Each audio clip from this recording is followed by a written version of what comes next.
What's going on, guys? Welcome back. Kellen here again with Droid Life. So big news today. This is a Samsung phone in my hand. I know that's kind of shocking to begin with, but the big news is that Samsung's new One UI, which is Android Pie, well, One UI is their new skin on top of Android Pie. The beta has now been made available to the Samsung Galaxy S9 and S9 Plus, kind of across the globe in select countries, but for sure in the US, I have it up and running on this phone. So there's a lot to talk about here, a lot to show off. We're going to dive into this. Here's a first look at the Samsung One UI. So where should we begin first? Well, let's just kind of take a little bit of tour here just so you guys can kind of see what's going on. So lock screen, well, always on display, hasn't changed a ton, but there are some new I believe this is a new layout. There are supposedly some new layouts. You can add some new colors and things like that, which may or may not be new. We'll dive back into that in a second. If we unlock though, you go to the home screen, it looks sort of familiar, but you'll notice down here, we do have some new icons. So new phone icon, messaging, that's Samsung's browser, and that is the camera icon. So new icon set, which is fun. The navigation icons have changed too. You've got a little slit pointing that way, a little arrow, home button, and then this is actually your app switcher. And it looks a little bit like that, I think, because they've actually changed the app switcher UI. From there, though, we can still swipe up to get into our app drawer, and it's still a horizontal app drawer. But you can see the styling of the icons has just changed a little bit, or maybe that shape has. It's kind of more squircly, although I know that's been there in the past. But so icons just look a little bit different in here. We'll go down, we'll swipe this down. So seeing things do start changing here quite a bit. So if we swipe to fully expand this, you'll notice big clock up top. You got date. You definitely have that sort of Android Pie-ish Google kind of look going on in this area with all these shortcuts.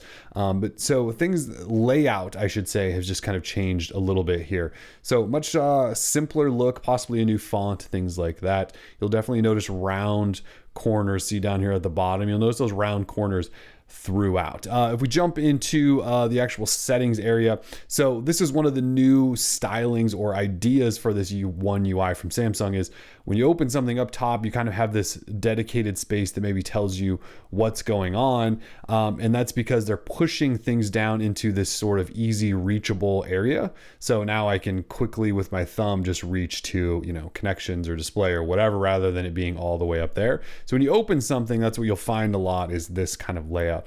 In terms of new stuff in the settings, you'll notice everything's just kind of chunked off a little bit more than it has been in the past, chunked off, and you can see everything's kind of got these round corners.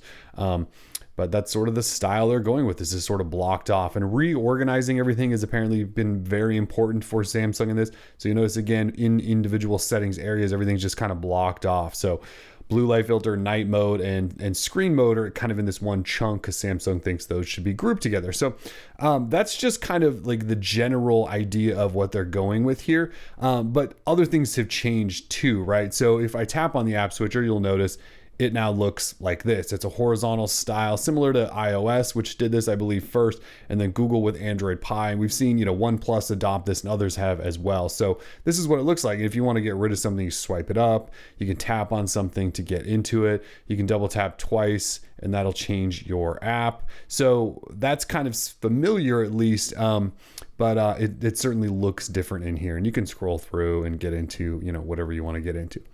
Long pressing on the home button still will get you into Google Assistant if you want. You still have a Bixby button over here, so I can double tap on that is how I have it set up, and that'll launch into Bixby. Bixby is Bixby. I don't really want to talk about Bixby. I'm not going to get that much into that. We want to talk about all of the other stuff, but the Bixby button's still there. It says it's a new Bixby, although I feel like it's similar to what we saw with the Note 9. So either way, Bixby's there. You can launch it all the normal way. So as far as just general looks go, though, things are in the same places, like your app drawer is still here. Your app switcher is still accessible, just looks different. Some different styling to the icons and buttons. And then again, up here, this all kind of looks a little bit different, maybe just more modern or polished. I do kind of like the big clock and date stuff they got going on. It actually looks kind of cool. Everything's very accessible. So far, I really like what Samsung's doing here. I think everything looks pretty slick. So let's jump into some of the new features. To start, I think we should just dive right into night mode. I think the most of you are pretty excited about this. So Samsung built in a full night mode in this, and you go into display settings, and you can see we've got blue light filter and your screen mode, but sandwiched in between those is a night mode. So if I turn that on, it flips your phone from white theme to black. So it is a night theme that should be used at night to ease strain on your eye, not light up a room, that sort of thing. But you could just run this all day if you want. Now, if I actually go in there, it talks about setting up a schedule. For some reason, that's not showing for me. I don't know if I missed a button or press or something like that, but it says it needs to know your location, and then you can set up a schedule. I will probably do that, or I may just run night mode most of the time. But this isn't just a settings tweak where you get night mode, in here and these things turn dark. This is actually a night mode for system apps as well. So if we open the phone, you can see it's black. If we go into the Messages app, also black. Now, I don't know about Samsung's browser, but I have a feeling it's also black. So it changes everything in the UI to black. It is a true night mode. So anyway, let's go back in and we're going to turn that off just for now while we're doing this. So turn that off. Let's talk about some other things, because night mode's cool, but there's some other stuff going on. So if we go into buttons and gestures, let's actually go back. Actually, no, it is in display. So if we go down here to navigation bar, there's a couple of things. So navigation buttons, which I obviously have up and running right now, you still have the unlock with home button, hard press home button, those two options, those haven't changed, but we do have full screen gestures now. Now, I do not like these at all, but how they work, and there's a little tutorial there. You swipe up over here to go back, swipe up here for home, and swipe up here for your app switcher. So if I swipe up there, goes home, and it takes your navigation bar away. So you kind of get that gesture experience, which is all the rage these days. Swipe up here and that gets you into your app switcher. Again, swipe up here and go home. If I go in here and tap on something and I want to go back, I swipe up over here and that takes me back, and I swipe up here and that can take me home. And so you guys get how this works. It's pretty standard gesture stuff. Again, I'm not exactly the hugest fan of it, so I'm going to go with the standard buttons, but that is there, and I do believe that's new. Let's go back another couple of screens here into settings. So in lock screen, just want to talk about always on display. So I believe this feature is new, but well, not always on display is not new, but so you've got some new clock styles, which I think I showed you up front. But one thing is in display mode, there is a tap to show or show always. So I have it set to show always, but you can set it up to do tap to show. And this is a feature that's actually on OnePlus phones. So you don't get the screen always lit up, but if I do tap it, it will then light up and show me stuff. So it could be a little bit of a battery saver in that you don't have the screen always on. But if you do want to see something, you can tap it and that will show it to you. So again, I lock that like that. And then if I want to see it, I just tap on the screen. So kind of cool, right? Maybe a little bit. Either way, I'm going to say show always. So that feature is baked in. Now let's go show you really quickly. If I go into the Messages app, create a new message. So the keyboard has changed some. So if you go into this little button and go into modes, there is actually a floating keyboard now. We saw Gboard do this recently, but you can grab this and drag around and it'll float. You can type away from wherever you want. In order to drop it back, I was hoping there was a shortcut, but it looks like you have to go all the way back through this. It is an adaptive keyboard, so it's supposed to change from light to dark theme depending on what you're doing.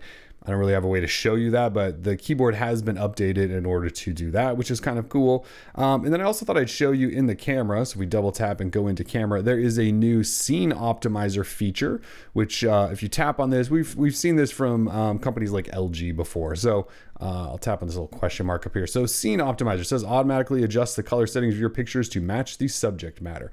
So if you use this and take a picture, it tries to automatically adjust the scene and help you take better photos. And these are the different types of scenes it says it can adjust. So I'll let you decide if that's something you want to use. I will probably just continue to shoot in regular photo mode or over here in selective focus, which is kind of like a portrait mode. Those are probably my two favorites, but there is a scene optimizer mode now as well. So that's pretty much it. If we jump into settings, I just wanted to show you about phone. Go into software information, One UI version 1.0, Android version 9, because it is indeed running Pi.